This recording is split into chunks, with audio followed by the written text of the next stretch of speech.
Bueno, quedó claro. Usted cuando suena el chirimbolo de que me avisa del celular, usted dato al R. No me acuerdo el nombre de esa. Bueno, estábamos en el tema del rosismo, ¿no? Y yo le manifestaba que el rosismo no ofrece grandes modificaciones. Sin embargo, muchos historiadores, como ustedes saben que el racismo está el racismo y el antirracismo, ¿no? Entonces se encargan de destrozar a todo lo que es el racismo, que es una época llena de oscuridad y, ¿no?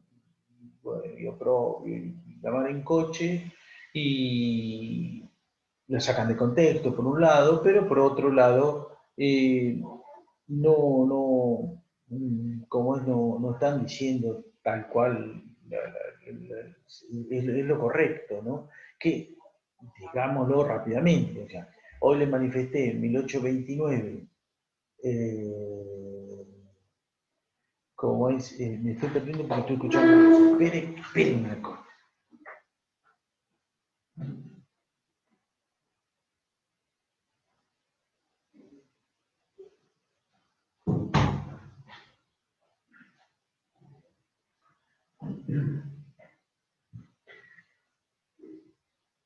Wow, fui a cerrar una puerta, sépanme disculpar, acá estamos.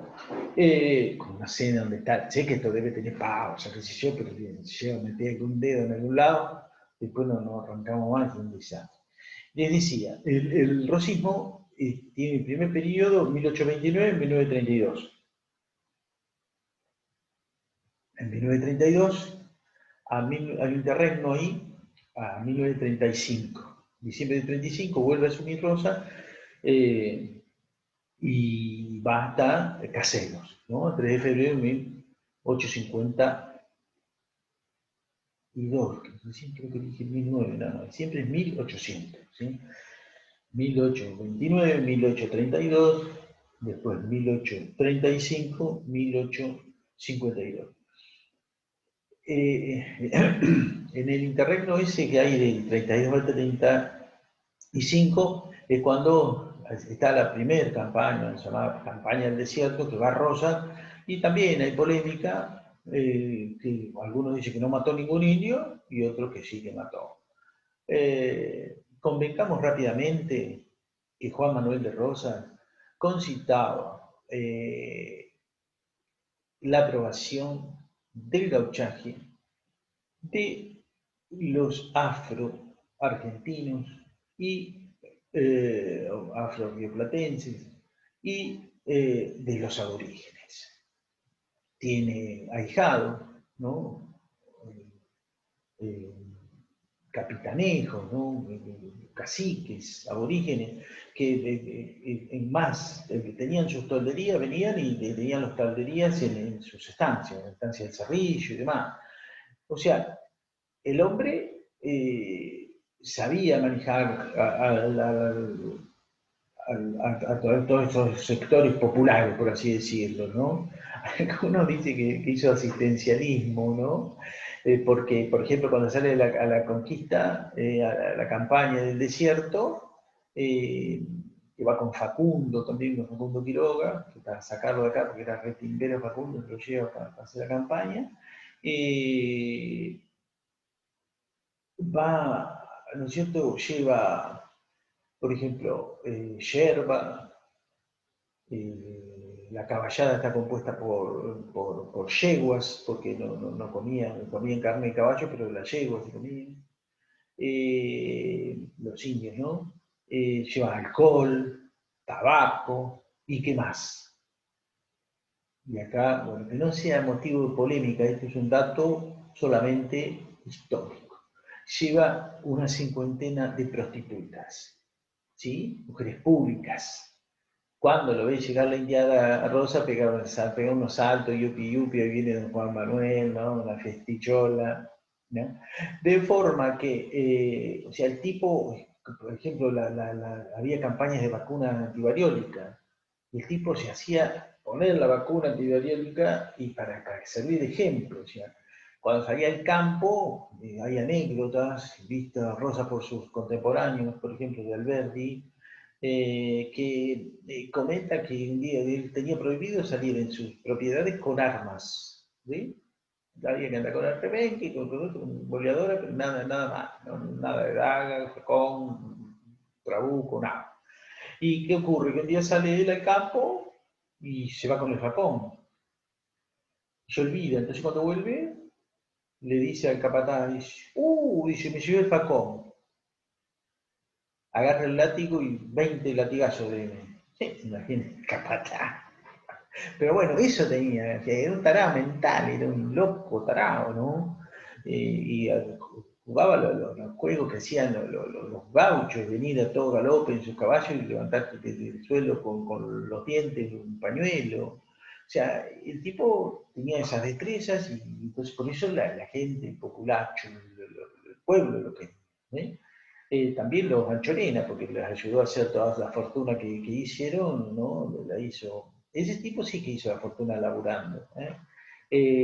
Algunos dicen que también después traficando, porque con los bloqueos en el año 40, el bloqueo francés, 1840, y en el 45, ¿no es cierto? El bloqueo anglo-francés, dicen que él, acá por Ensenada, sacaba las carnes de sus saladeros, ¿no? Por eso también es importante porque ya, después puede, dice algunos de los historiadores dedicados a la economía, que puede prosperar el liberalismo porque ya había dejado las bases capitalistas Juan Manuel de Rosas, ¿no? Con los saladeros y con esas cosas, con ese comercio con el exterior, está bien. El tasajo ese lo compraba, ¿no? Brasil, Cuba, Estados Unidos, porque era incomible, se morfaban solamente los esclavos. Pero bueno, lo cierto es que el loco desde allí fue haciendo, ¿no? su riqueza y también ayudó a sus primos, los anchorenas, que luego lo supieron traicionar prolijamente como corresponde cuando ya eran millonarios los muchachos. Eh, entonces, tenemos a un Juan Manuel de Rosas que era un hombre, digamos, extravagante, o sea, tenía sus particularidades y no era fácil de arriar, ¿no?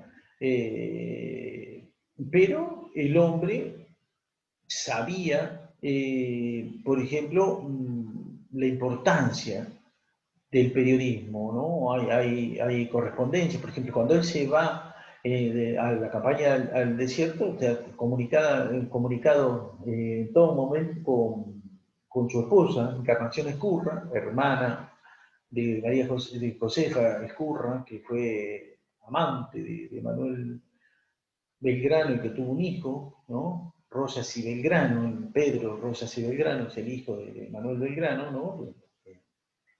La Josefa, bueno, también estaba casada, lo había corrido al marido, bueno, esas cosas. Estaba separada, y no sé yo, y bueno, vino el Manuel y el pasó.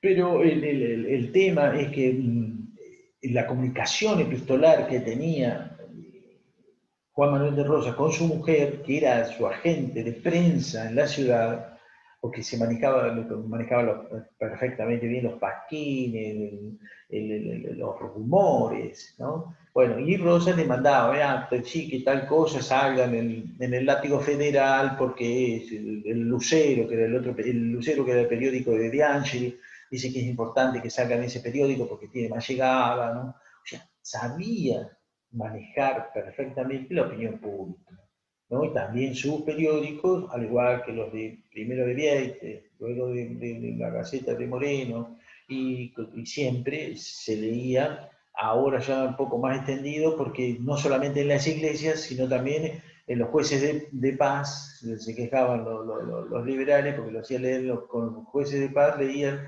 y en los fortines, ¿no? O sea, sabía lo que era el tema del periodismo, lo manejó con mano dura, ¿no? Digamos, no era un bebé pecho, no se gozaba de una libertad fenomenal, pero tampoco de una persecución que fuera cerrada, ¿no? Porque, por ejemplo, el caso emblemático sería Alberdi. Recordarán ustedes Alberdi, un joven, ¿no es cierto? de unos 20 y pocos años, saca un periódico, La Moda, ¿no? Recordarán ustedes que se reunían también en una sociedad, ¿no es cierto?, de la esfera pública, en los cuales eran todos gente que estaba más o menos conforme con Rosa, ¿no? Excepto el Corbalán, que era el hijo de un edecán de Rosa, pero que era el editor de La Moda, y La Moda era el periódico que manejaba Alberdi, ¿no es cierto? Y recordarán ustedes Echeverría, ¿no? Con Marco Sastre, en el salón de Marco Sastre, ¿no? Donde se practicaba lo que está todavía, que hace ya una larga década viene hablando y poco me da un bolilla, de la lectura en voz alta, ¿no? Entonces cuando se presenta la sociedad literaria, eh, allí va a hablar Alberdi, y especialmente va a hablar Gutiérrez, José María Gutiérrez, Juan María Gutiérrez, el padre, Juan María Gutiérrez. Y Juan María Gutiérrez tiene la temeridad, fíjense ustedes, de decir que el castellano debía ser cambiado por el francés. Porque el castellano o sea, estaban tan enojados con España, con la madre patria, que bueno, había que cambiarlo por el francés. Fíjense ustedes cuál era el extremismo, la aberración de Gutiérrez en ese momento, que Juan Cruz Varela, antirrosista, porque ya estaba en el exilio, ¿no? Ya había ido, ¿no?, a Montevideo, porque como ocurre, ¿no?, siempre las pican para Montevideo, para la banda oriental, le escribe a Gutiérrez diciéndole que se le estaba yendo la mano, que el castellano es un idioma fenomenal, que tiene matices, que bueno, ¿no? Que recapacitar en semejante cuestión. Pero lo cierto es que en La Moda sale, ¿no es cierto?, salen 23, 24 números, de abril del 30, de septiembre del 37 a abril del 38, una cosa por el estilo, y ahora bueno, no lo puedo compartir, pero hay artículos muy interesantes, por ejemplo, cuando Alberti habla del peinado, toma el peinado como excusa y empieza a hablar de Tocqueville y de la democracia y de la libertad, dice, a cada uno han arraigado las ideas de democracia, de libertad, dice, pero en Estados Unidos, ¿no? Entonces sí, dice, los peinados son más democráticos, ¿no? Dice, había que agarrar un peinado para bajar una línea bien política, ¿no? Y lo interesante del caso es que Alberti se va a Montevideo, al exilio, pero no persigue Rosa, por el contrario. Lo que le pasa a Alberti, junto a estos liberales, es que pretendían que Rosa les diera bola, y como Rosa no le dio bolilla, entonces se sintieron ofendidos, ¿no? Esto no quiere decir que no existiera la mazorca, o sea, que era un grupete parapolicial, para decirlo de un modo anacrónico, pero que me entiendan, que era, bueno, eran extremistas, ¿no? Eran rosistas fanatizados, y bueno, los militares, ¿no?, los que tenían su moda, las patillas, ¿no? Usaban unas patillas impresionantes, bueno, los detectaban y los perseguían y los utilizaban, ¿no? Pero bueno, ya sabemos que después del año 28, o sea, del 13 de diciembre, cuando el fusilado pegó, y había que andar por la calle, siempre hubo que andar, pero bueno, la vuelta un poco más espesa la cuestión. No obstante ello, les digo, así como al pasar, que cuando captura el principal enemigo militar que tuvo Juan Manuel de Rosa, por la inteligencia, porque no le podían vencer, fue el Manco Paz, que estaba en Córdoba, ¿no? Y armó la Liga de Gobernadores del Interior.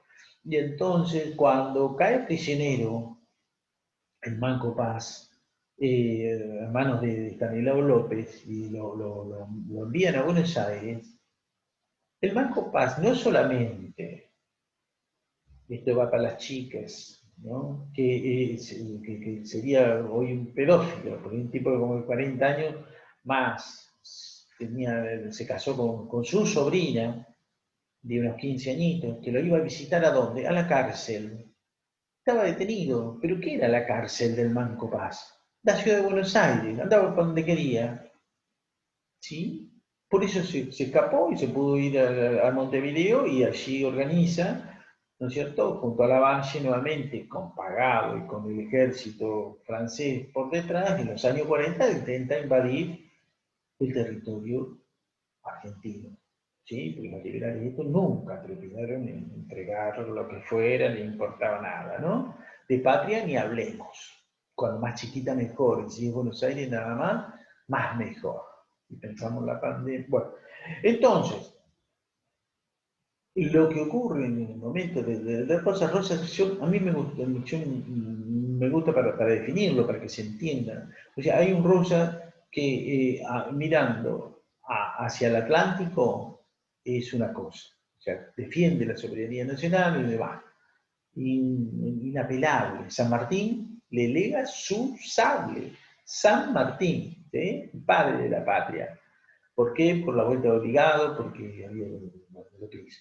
Ahora, cuando lo ponemos a Rosa mirando para adentro, y era representante de los hacendados, entre otras cosas, ¿no? Patrón de estancia, y un tipo que, bueno, que tenía sus particularidades, que no andaba, no era muy suavecito, que digamos, pero tampoco era logro que se trata de instalar, ¿no? Lo cierto es que el tipo entendía que la Constitución, ahora lo vamos a ver, como decía un periódico femenino, había una Constitución a palos, que es la que llevó adelante la Liga del Interior con el Manco Paz a la cabeza, ¿no? Y una Constitución que entendía Rosas y los federales que debía hacerse, sí, pero antes había que pacificar el territorio. Una vez que estuviera pacificado, había que reunirse, ¿no?, con congresales y ahí declarar una constitución y una forma de gobierno. Mientras tanto, no. Y claro, nunca tuvo esa paz Rosa, y entonces, bueno, no hubo constitución. Bien, de hecho, la constitución es de 53, un año después que es vencido Rosas. Entonces, volviendo al tema del periodismo, vemos cómo Alberdi el grupo de liberales tiene en el año 38 su periódico, y no es cerrado, ni mucho menos, lo cierran ellos, ¿no? Así que, desde ese punto de vista, no hay mucho para decir. Que, insistimos, que tenía la mano dura ahí, sí. Que tenía un periódico oficialista, sí. La Gaceta Mercantil era el diario oficialista, y había otro, el Diario de la Tarde, dirigido por Ponce, había poco diario, digamos, así el British Back, ¿no es cierto? Pero desde el punto de vista, y esto es lo que les quiero compartir, que me parece lo más interesante del rosismo, y que los detractores del rosismo, desde el punto de vista periodístico, omiten o no alcanzan a ver en su total dimensión, es que hay una diversidad de públicos muy interesante, ¿no? Lo que después conocemos como la industria cultural, ¿no? Pero ya en la época de Rosa tenemos periódicos, como vimos, de intereses generales, ¿sí? Políticos y que hablan de intereses generales. Tenemos periódicos de colectividad como el British Pack. Tenemos periódicos que son satíricos, el Torito de los Muchachos, el Torito del Once, Rosita era, ¿no? Luis Ponce, Luis Ponce, no, se lo digo, ahora no me acuerdo, Luis seguro, pero no me acuerdo el apellido, bueno, un tucumano. El Torito de los Muchachos, le decía el Torito del Once, él saca también la gaucha, el gaucho, o sea, también para un receptor rural. Tenemos Hay un periódico en el Tesoro de la Biblioteca Nacional, y Solomiaki es quien lo vio, que habla de la negritud, y dice que es la aurora del negrito, 1833, y dice que para él es un periódico de negros hasta tanto y cuanto se pueda demostrar que no estaba escrito por negros. Me parece interesante de hecho ahora van a ver que yo adopto esa posición, porque si la historia la tenemos que hacer con datos ciertos, bueno, tanto no se demuestre, no hay por qué decir que no era de negro, ¿no? Ahora, después lo vamos a ver. Y entonces también tenemos un periodismo femenino, que esto es una novedad absoluta. El 31 de octubre de 1830 va a salir lo que entiendo yo, que es el primer periódico femenino, que se llama La Argentina. De hecho, escribí son 2 tomos, ¿no?, donde se reproduce facsimilarmente el periódico, y el estudio preliminar lo hice. Y el otro es La Aljaba, que se conoce mucho más. Ahí está AUSA, quien hizo el estudio preliminar. Yo lo escribí en el 11 y AUSA creo que en el 4, ¿no? Y entonces, bueno, AUSA tuvo mayor difusión, y los alumnos lo leen por el dato. Por eso no se los di, para que se vea. Está en algún lado, ¿no? Porque reproduzco, estudié la primera polémica femenina, porque ahora después lo vamos a ver.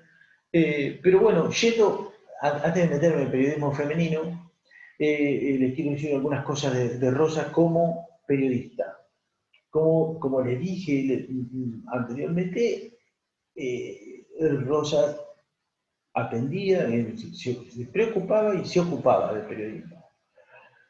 Y a punto tal que hubo un periódico que se dice El Archivo Americano, dirigido por De Angelis, que salía por la imprenta de la Independencia, de propiedad de De Angelis, ¿no? Y no por la imprenta del Estado, y que así en la imprenta de la Independencia lo hacía Rosas porque entendía que de ese modo no se lo iba a considerar como un periódico oficialista. Pero, afortunadamente para nosotros, Ezequiel Ramos Mejía, que escribió la neurosis de los hombres célebres, ¿no?, y que era un antirracista, confeso, consigue una carpeta donde está el archivo americano del año 48.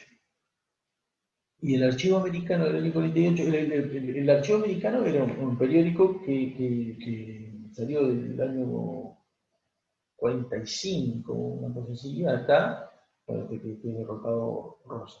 Pero lo importante es que era un periódico pensado para contrarrestar todo el discurso liberal, que estaba radicado en Montevideo y de ahí se esparcía por todo el Río de la Plata y Europa. Entonces Juan Manuel de Rosas entiende que también tiene que tener un periódico. Entonces estaba escrito en 3 idiomas, en castellano, en inglés y en francés, ¿no? Yo lo tengo, yo lamentablemente no les puedo mostrar ahora. Capaz que un día me llevo la computadora y les hago una muestra, porque no estoy yendo a donde yo tengo mi biblioteca, ¿no? Por eso también me da algún trabajo preparar los teóricos y demás, no lo tengo, en otro lugar. Este tema de la pandemia no me permite ir para allá. Pero lo tengo un ejemplar, también es justo desde el año 48, que me lo regaló mi librero Mario Lenzi, de diagonal 77, ahí, que lo había puesto para venderlo en la vidriera y se lo quemó el sol. Y tenía tanta bronca, me dice, el único que va a poder valorar esto es vos, me lo regaló. Así que el Church, con mi periódico, ¿no?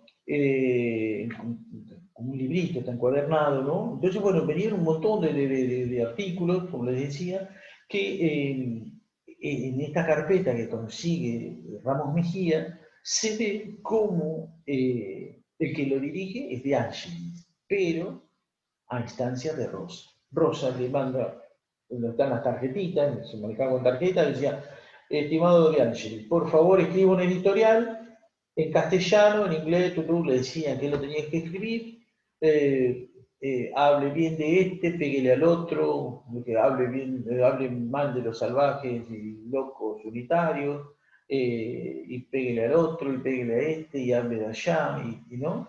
Entonces, se puede recabar mucha información, entonces De Angeli lo recibía y le mandaban una tarjetita igual, recibido, cuando tenga el editorial se lo envío, y así iba, hasta que quedaba hecho, estaban conformes los dos, o más Rosa que De Angelis, vaya uno a saber, y entonces se pasaba a imprimir el periódico. Es interesante como el papel, por ejemplo, se traía de Río de Janeiro. Fíjense ustedes lo tarado, lo loco que era Rosas, que cuando le manda una tarjetita, dice, estimado señor De Angeli, por favor mándeme el número 48 que tengo que entregárselo al embajador. Y dígame cuánto es. Les manda eso, De Ángeles le dice recibido, ahí va el número 48, Chuck le manda el número 48 y Rosa le dice, pero dice, no me dijo cuánto es, y entonces De Ángeles le contesta, dice, ¿cómo le voy a cobrar? Y sí, dice, porque tiene que ser así, ¿no? O sea, es un tipo que desde el punto de vista bueno, pagaba hasta el periódico, ¿no? Y cuando ustedes saben que cuando se va, una vez que es vencido el casero, que se va a la rada y sube a un buque, y bueno, sube un buque inglés y se va a Southampton, pero es precisamente porque un buque inglés, bueno, ¿a qué otro lugar? Se va ahí, ¿no? Un tipo se va a Inglaterra, lo que se lleva no son los títulos de propiedad, plata, no, se lleva todo un archivo, toda documentación, ¿sí? Toda la documentación que la tuvo después Manuelita y seguramente después hacia fin cuando llegó a fin de un par de clases que puede retomar al día les pueda comentar algunas cosas, ¿no? Cuando me enojo con Mitre, les cuento eso. Entonces, tenemos a un Rosa que está, digamos, si bien no ejerce el periodismo, no lo vemos escribiendo, sí lo vemos diciendo sobre qué tema hay que escribir, en qué idioma tiene que aparecer, ¿no? También es interesante ver ahí, por ejemplo, como Ramsay, por ejemplo, terminó siendo el primer periodista que escribía en inglés, o sea, que traducía del castellano al inglés, era Wilde. Y uno lee en Buenos Aires 70 años atrás y puede leer, casi digo escuchar, porque yo lo escucho, pero, lee, dice, De Angelis, una pluma fenomenal, ¿no? Ahora un poco mercenario, porque trabajó para los liberales, después trabaja para Rosa, bueno, fue Rosita.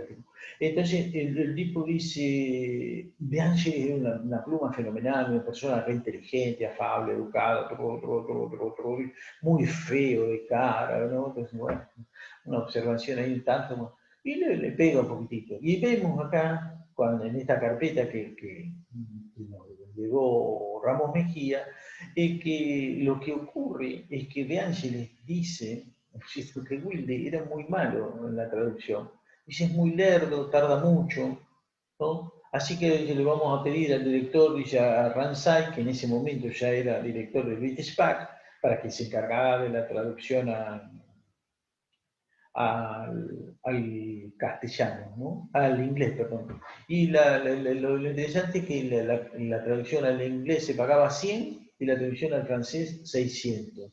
Y ahora no me acuerdo el nombre del francés, que fue el que escribió la primera revista de acá de la ciudad de La Plata. Bueno, otro apellido que les debo, ¿no? Que era el encargado de, de la traducción al francés. Y acá escribe la revista de La Plata que se llama precisamente 1886. ¿No? No sé el apellido. Bueno, no pasa nada, no interesa. Sí, a mí me vuelve loco, ahora me quedo pensando en eso. Bueno, entonces les decía, el periodismo en rosa es interesante desde el punto de vista de la recepción. También hay también el periodismo del interior, muera Rosa, y el grito eh, el grito, ambos escribían el grito, pero el grito restaurante, no me acuerdo más. Que se escribía de la banda oriental, donde lo interesante es que dice, vamos a hacer artículos bien cortos, en los cuales, dice, está destinado, ya todos saben, dice, lo malo que es Rosa, dice, eran liberales, ¿no?, de exiliados, dice, lo que queremos, dice, es que llegue a la campaña, ¿no? Entonces tenían un periódico que también circulaba, acá teníamos también, ¿no?, como desde el punto de vista de la recepción estaban todos los sectores, ¿no? Bueno, tenían un periódico, ¿no? Ahora vamos a ver periodismo femenino y ya que voy a tener que hacer otra cosa, hacemos el periodismo afro-argentino. ¿Qué les parece? Están totalmente de acuerdo. Bueno, ¿qué era que tenía que apretar? Ajá, ya está. Muy bien, como ustedes dicen, al R, y ahí está.